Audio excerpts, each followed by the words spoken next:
Cycling for me has never been about the bikes. They've only ever been the prerequisite tool. I do not see just a bike race, I see riders on heroic journeys and warriors doing battle. At one point, cycling was the most popular sport in Europe because newspapers told magnificent tales about epic races and crafted the great champions into legends. But with the advent of television, cycling lost some of its mystique, and that golden age of journalism and narration has perished. So now let us try to return some romance to the beautiful sport. Let us praise and give glory to phenomenal performances to be remembered for decades to come. Let us dwell on the moments that inspire and move us. Let us chronicle the rise and fall of heroes. Let us chart these life-changing journeys, these cycling odysseys.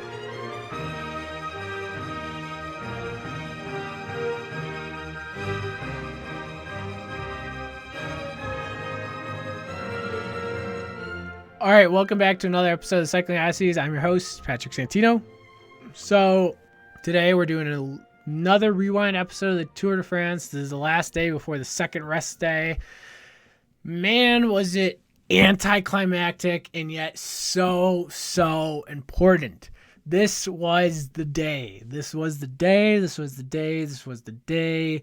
Oh man, oh man, oh man, oh man.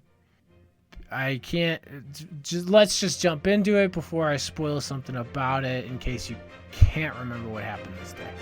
Here we go.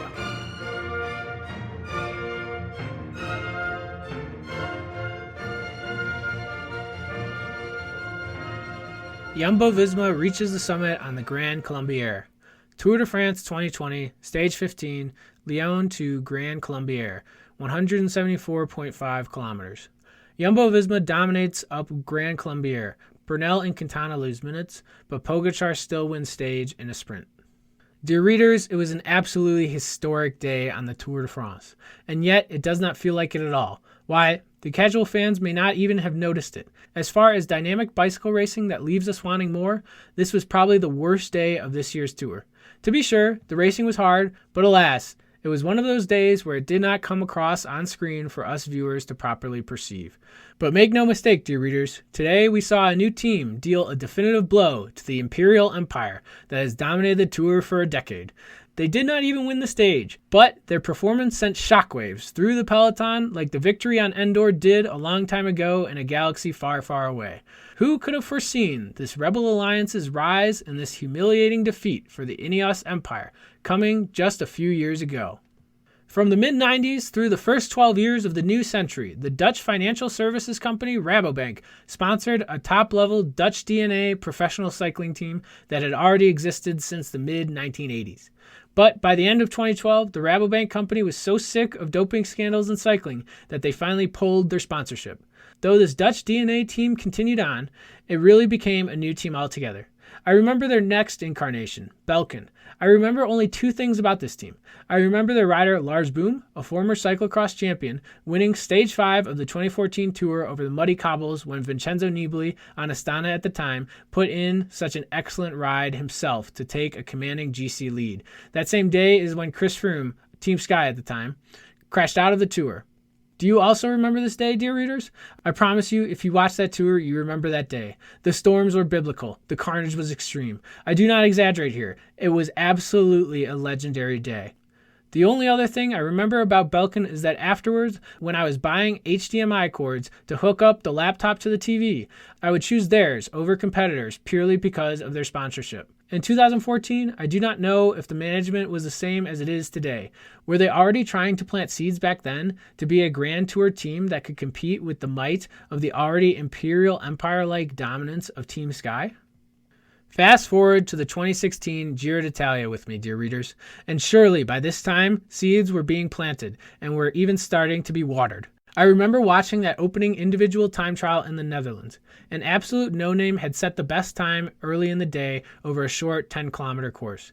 He was sitting in the hot seat for hours. All the headliners of that 2016 Giro were going off last. Though the leaderboard was tight, it became clear only two could challenge this best time. Spartacus Fabian Cancellara, 4 times time trial world champion, with the goal to wear the Maglia Rosa for the first time in his last season, failed to beat the time. But the last man off down the ramp and the Dutch TT champion skin suit did beat the time by less than a second, and his name was Tom Dumoulin, then of Giant Alpecin. And who was the no-name that sat in the hot seat with the best time for most of the day? Primož Roglič of the Lotto NL Jumbo team. Yup, this was when many of us heard his name for the first time, unless in 2015 you had watched either the Tour de Azerbaijan or the Tour of Slovenia. And yes, after Belkin, the Dutch lottery and the Jumbo supermarket chain took over title sponsorship of the team. And at that time, not only was the emerging Roglič on the Giro team, its GC rider was Steven Kruijswijk, the human coat hanger, big shoulders, skinny body. On stage 9, another individual time trial, Roglič went one place better than the last time trial to take his first Grand Tour stage win. This was also the day when every commentator found out he was a former world-class ski jumper. But Steven Kruijswijk outdid Roglič that Giro. On a stage in the Dolomites, Kruijswijk and Esteban Chaves, on the then still called Orica Green Edge, left for dead Alejandro Valverde of Movistar and Vincenzo Nibali still of Astana. And Kruijswijk went into the pink jersey as race leader. It was surprising for many of us, but we were excited and impressed by this second or third tier GC rider having the race of his life. He looked totally in control and had not put a toe wrong until stage 19.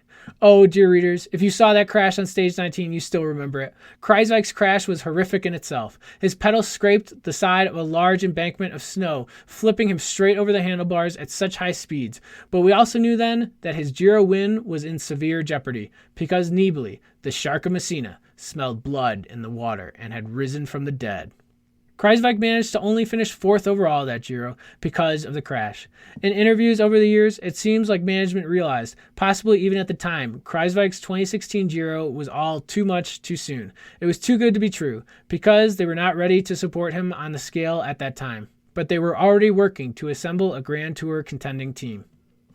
Yes, during those years, Team Sky was at the top of the sport with GC leader Chris Froome, the undisputed Grand Tour rider of his generation, swaggering about France, Italy, and Spain with Darth Vader-like confidence. Their fiercest competition around that time came from the talented but old-school Spanish Movistar team. The likes of Nairo Quintana, Alejandro Valverde, and Mikel Landa did trouble Sky's thoughts at times, but this ramshackle rebellion never actually threatened Sky's dominance. And when Chris Froome was off his best, Geraint Thomas of Sky and Ineos, and Egan Bernal, also of Sky and Ineos, perfectly filled the void in the Empire's leadership. But quietly, on the periphery, Jumbo was actively building a team to challenge that dominance, a more sophisticated rebel alliance.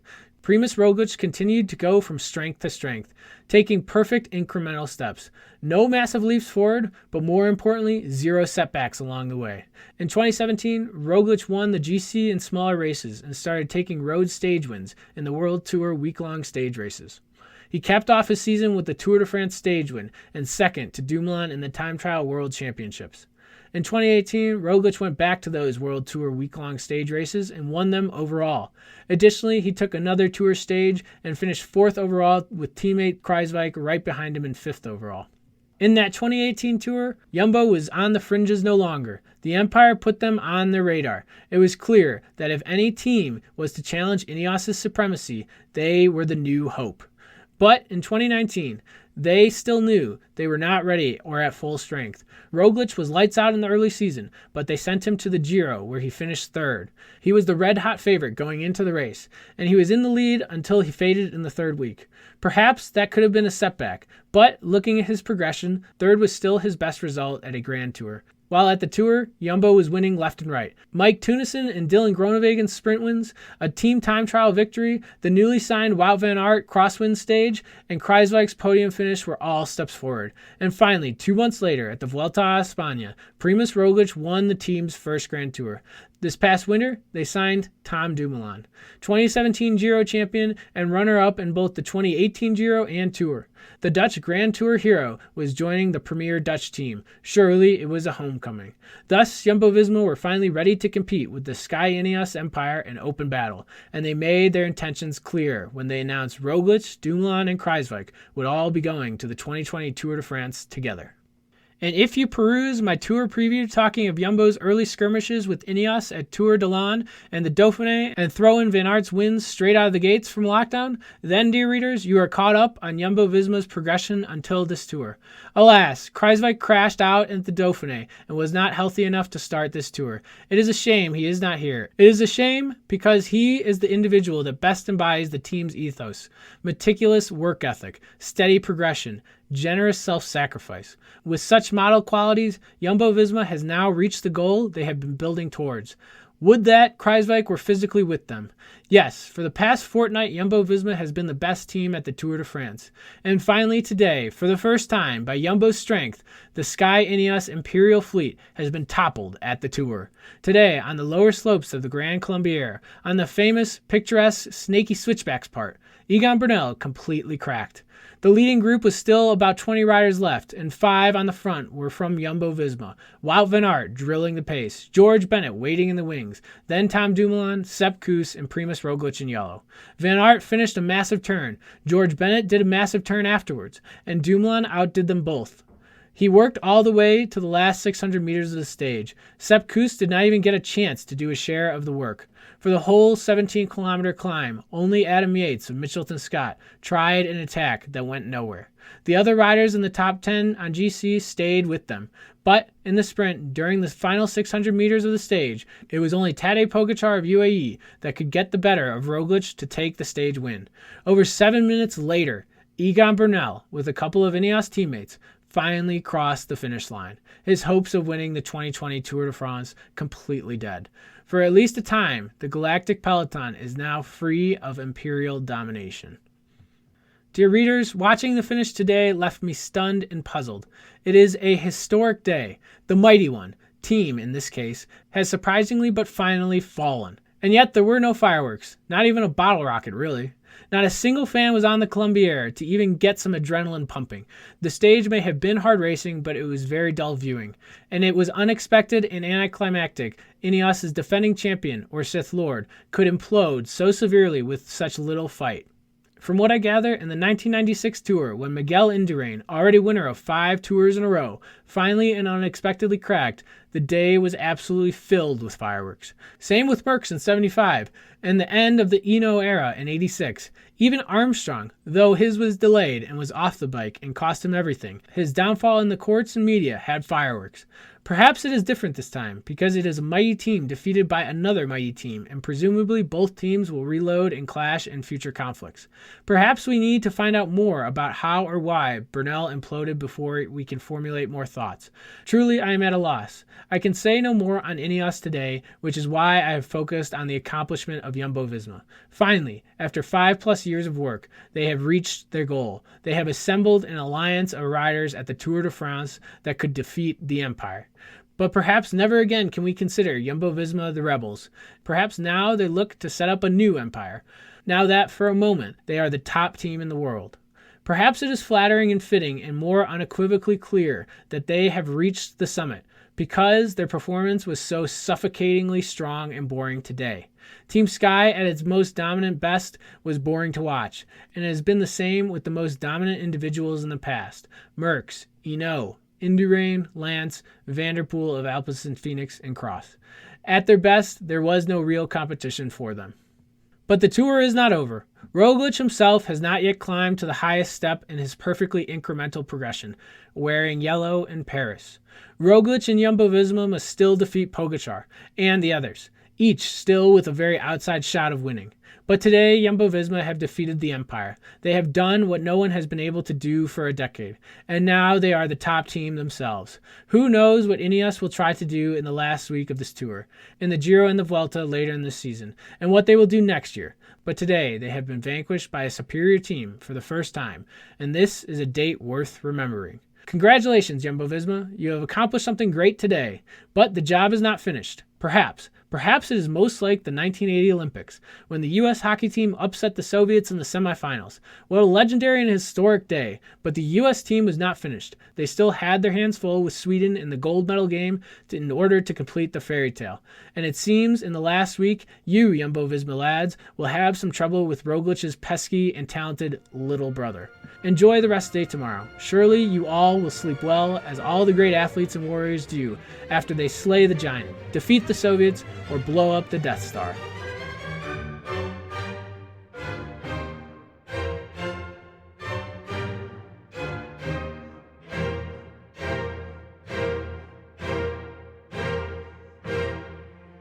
All right, so yes, this was the day that Jumbo-Visma beat the Soviets, They, semifinals, they took out the big match.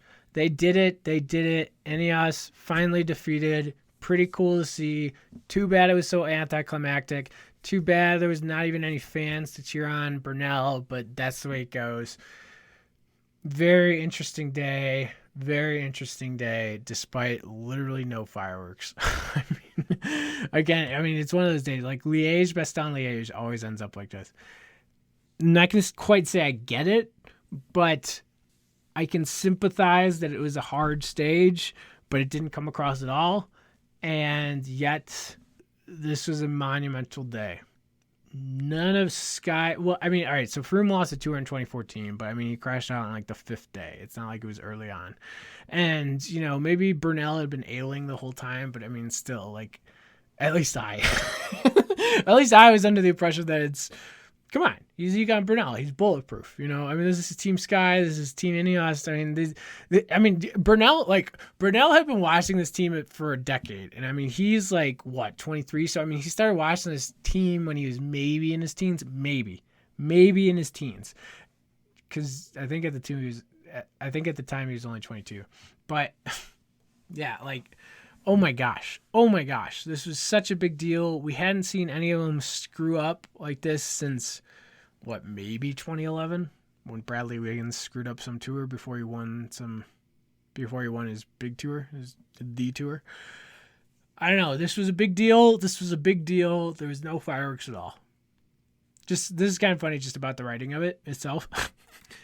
You'll see I was making all sorts of Ineos Death Star, Sky Death Star references, because they labeled the team bus the Death Star, and they were so dominant. They really were kind of like the Imperial Empire in Star Wars, at least the original trilogy. Let's not get into the other ones, because that's controversial territory, but we can all respect the originals, of course. All the references to that actually were added in well at the end. I had written the whole stage, reflecting on Jumbo-Visma, because it is kind of a cool story. And I do remember the exact day when no-name Primož Roglič almost won the first day of the Giro d'Italia. And then from there, it's just been upward trajectory ever since. But I remember that day, and now they get to hear... And this really was, okay, you defeated the mighty ones. You defeated the enemy. You do still have this Pogačar guy coming for you. And just FYI, I've already been pointing out in the past 2 stages that this is a little brother kind of, effect. So, how much chance does Pogačar really have against Roglič?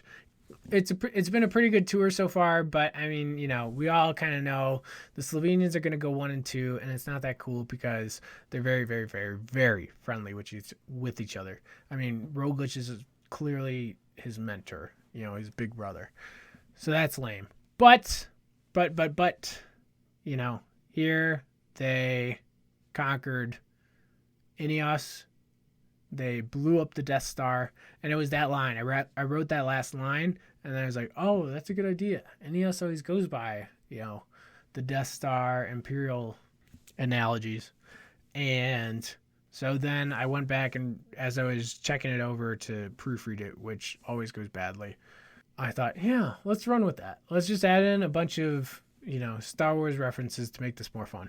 So that's what I did. So that's where all the Star Wars references came from. They weren't originally in there, which I don't know. I don't know if you need to know that. This is behind the curtain looks, This is the kind of thing where it's like, if you don't like this, please just read the blog itself at cyclingodysseys.com. If you do like this, cool. I'm going to continue to put it out. And feel free to reach out to me at Cycling Odysseys on Twitter. Send me an email at cyclingodysseys@gmail.com. Please subscribe to the show so that you just get the episodes dropped in anyways. And please leave a 5-star review, purely for its own sake, because any podcast you like, you should be leaving a review for it, just for the challenge of writing a well-crafted review. But if it's really well-crafted and it's 5 stars, no. If it's 5 stars, I will read it out in the show. If it's really well-crafted, not only will I read it out in the show, I will put you on a list of, you should get a special prize once I come up with a good special prize, and I will have it down and I will send you that special prize at some point. So with that, I think everything's been said, and this can be the show. Besides that, watch out for the next episode will be the Jumbo-Visma preview. So get ready for that, even though it's been done for a couple weeks, so now it's literally out of date, as you'll see. All right, thanks for listening, everybody. Vive le cyclisme.